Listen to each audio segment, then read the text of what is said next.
बोलणार किंवा बाकीचे लोक बोलण्यामध्ये बोलून गेलेत की सोबत असताना कधी रागावणे, कधी एकमेकावर चिडणे, कधी कमी जास्त बोलणे, चर्चा या होतात. आता एक संसार म्हटलं, कुटुंब म्हटलं तर ह्या गोष्टी होणारच, भांड्याला भांडा लागणार.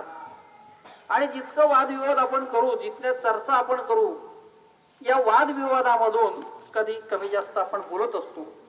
पण कालांतरानं 1-2 तासानं म्हणा, 1-2 दिवसानं म्हणा किंवा 8 दिवसानंतर नेमकी चूक कोणाची होती हे कळते आहे आणि त्याचा पश्चाताप आपल्याला होतो. अगदी त्या पश्चाताप भूतेजींनाही व्हायचा, आम्हालाही व्हायचा. आणि त्याच्यामुळे पूर्ववत ज्या काही घटना घडायच्या त्या विसरून जाऊन आणखी पुन्हा खेळीमेळीच्या वातावरणात आम्ही एकत्र घालवत होतो.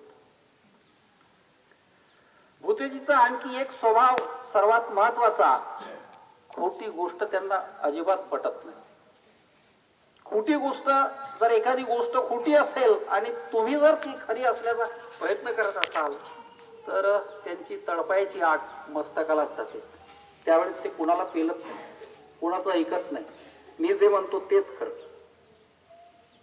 पण पुढील आयुष्यासाठी मी भूतेजींना या बाबतीत एक मोलाचा सल्ला देऊ इच्छितो की समाजामध्ये राहताना असे अनेक विविध पैलूचे लोक आपल्याला मिळतील.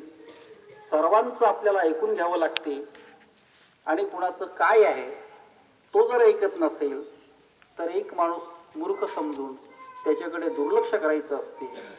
आणि म्हणून इथं पिल्लेवान गुरु सरांचं एक मला विधान आठवते, मूर्खोंचे सावधान. या गोष्टीकडे विशेष लक्ष त्यांनी दिलं पाहिजे.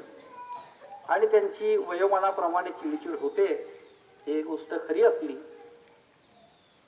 तरी त्यांच्या घरच्या लोकांनी त्यांना आता समजून घेतलं पाहिजे. कारण की त्यांची जी रोजची आता दिनचर्या होती ही दिनचर्या आता बदलणार आहे उद्यापासनं. त्यांच्याकडे घड्याळीचं असा टाइम टेबल नाहीये, वेळापत्रक नाहीये. किती वाजता जायचं आहे, किती वाजता बेल मारायची आहे, किती वाजता झाडझूड करायची आहे, असं कुठलंही त्यांना वेळापत्रक नाहीये. ते आता आपल्या घरचे अनभिषिक्त सम्राट आहेत आणि या सम्राटांना समजून घेण्याचं एक सौजन्य त्यांच्या घरच्या लोकांनी अगदी बाळगावं, त्यांना समजून घ्यावं अशी मी त्यांना विनंती करतो. आणि त्यांची चिडचिड होणार नाही याकडेही लक्ष देतो. उत्तेजित आणखी एक बीपीचा त्रास अधूनमधून होतो आहे. तर हा त्रास होऊ नये याच्यासाठी एक मागे यांची प्रकृती खराब झाली होती, जवळपास 2007च्या दरम्यानची गोष्ट असेल. त्यावेळेसही त्यांना एक औषध सांगितली होती. ते औषध खूप मोठ्या प्रमाणात सेवन करायचं होतं, कुमारी असो नंबर 1. त्यांनी ती औषध माझ्या सांगितल्याप्रमाणे भरपूर सेवन केली, प्रकृती ठणठणीत झाली. आणि आता आणखी एक औषध सांगतो सेवानिवृत्तीनंतर, अर्जुना रिस्ट 2 चम्मच औषध आणि 2 चम्मच पाणी जेवणानंतर घ्यायची. ती कमी घ्यायची नाही आणि जास्त घ्यायची नाही, म्हणजे बीपीचा त्रासही तुमचा ऑटोमॅटिक कमी होईल. म्हणजे माझ्या औषधांनी त्यांना फायदा होतोच म्हणून हे सांगितलं. तर त्यांच्या भावी आयुष्यासाठी मी या ठिकाणी शुभेच्छा देतो. भावी आयुष्यात त्यांच्यात सुख समृद्धी, आनंदाचं आणि सुखाचं जावं. आणि जेव्हा केव्हा आम्हाला गरज पडेल भूतेजींची, शाळेसाठी त्यांची मदत लागेल तर आम्ही त्यांना मदतीची अपेक्षा करू. आणि शाळेपासून जर त्यांना काही गरज पडली तर आम्ही 24 तास त्यांच्यासाठी उपस्थित राहू, त्यांच्या सेवेत हजर राहू अशी मी या ठिकाणी हमी देतो. आणि आता यानंतर